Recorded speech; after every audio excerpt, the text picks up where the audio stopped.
आज का हमारा टॉपिक है फंक्शनलिज्म।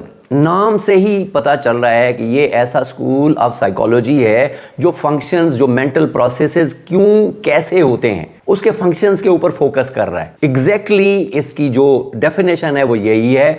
विलियम जेम्स ने इन रिस्पॉन्स ऑफ स्ट्रक्चरलिज्म, इससे पहले जो मैंने टॉपिक किया था वो स्ट्रक्चरलिज्म के ऊपर था जो टिचनर और विल्हेम वुंट ने किया था। तो उन्होंने कहा था कि माइंड के एलिमेंट्स बनाए जा सकते हैं, इमोशंस, फीलिंग्स और पता नहीं क्या क्या एलिमेंट्स, उन्होंने उसका जिक्र किया।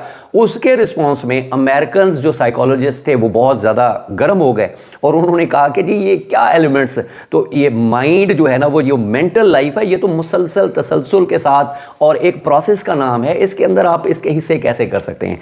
तो उसमें जो विलियम जेम्स था, फादर ऑफ साइकोलॉजी भी इसको कहते हैं, और इसने क्या कहा, claimed that consciousness can not be broken into pieces.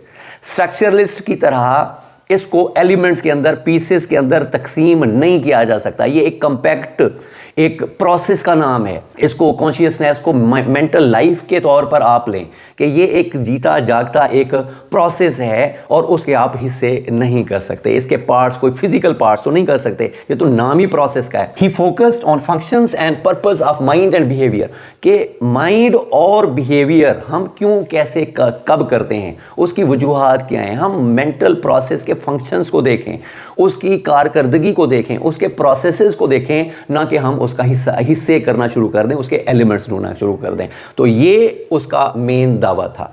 अच्छा, फर्दर इसको जो एक्सपेंड किया ना, वो किया जॉन ड्यूई ने। अब जॉन ड्यूई एक तरह से साइकोलॉजिस्ट भी था और दूसरी तरफ से एजुकेशनल फिलोसोफर भी था। आपने प्रैग्मेटिज्म के अंदर, प्रैग्मेटिज्म और फंक्शनलिज्म बहुत ही मिलते जुलते हैं।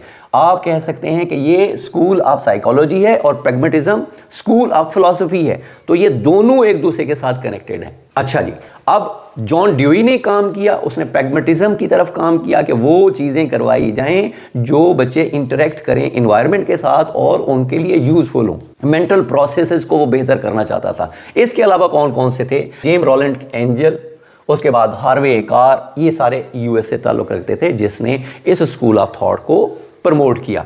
अब मेन फीचर्स इसकी क्या क्या हैं, how mental process help to adapt environment, के इन्वायरमेंट में जो मेंटल प्रोसेस है उसको कैसे बेहतर बनाया जा सकता है, उसके अंदर कैसे उसकी अडेप्टेशन हो सकती है, एडजस्टमेंट हो सकती है।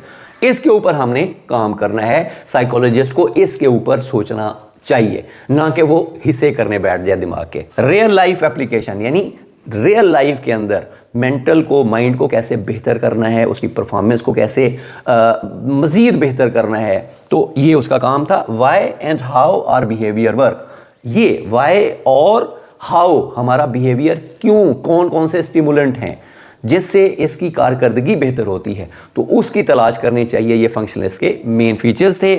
अब न्यू मेथड्स आए एजुकेशन के अंदर कि कैसे हम माइंड के फंक्शंस को, मेमोरी को, क्रिएटिविटी को कैसे हम बेहतर बना सकते हैं। तो न्यू मेथड्स ऑफ टीचिंग वो फंक्शनलिज्म की तरफ से जो इनिशिएट किया गया स्कूल ऑफ थॉट, उसकी वजह से ये आए।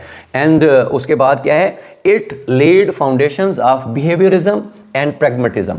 बिहेवियरिज्म की जो फाउंडेशंस हैं स्टिमुलस रिस्पॉन्स वाली, वो भी फंक्शनलिज्म विलियम जेम्स की जो ये ऑब्जेक्टिव अप्रोच थी कि इंसानी जो मेंटल प्रोसेस है वो क्यों कैसे करता है, तो उन्होंने क्यों कैसे का जो मज़ीद कोशिश की, वो स्टिमुलस और रिस्पॉन्स का जो कनेक्शन था उसको बिहेवियरिस्ट ने आगे फर्दर जाके एलेबोरेट किया। तो ये जो स्कूल ऑफ थॉट है फर्दर बिहेवियरिज्म को जन्म देने वाला है। यानी इसको जो बिहेवियरिज्म की पैदाइश है बुनियादी तौर पर फंक्शनलिज्म या इस स्कूल ऑफ थॉट की मरहून मिन्नत है। तो ये था आज का हमारा मुख्तसर सा टॉपिक। उम्मीद है आपको बहुत पसंद आया होगा। चैनल पे नए हैं तो इसको सब्सक्राइब कीजिएगा और अपने कमेंट्स देना ना भूलिएगा। Thank you.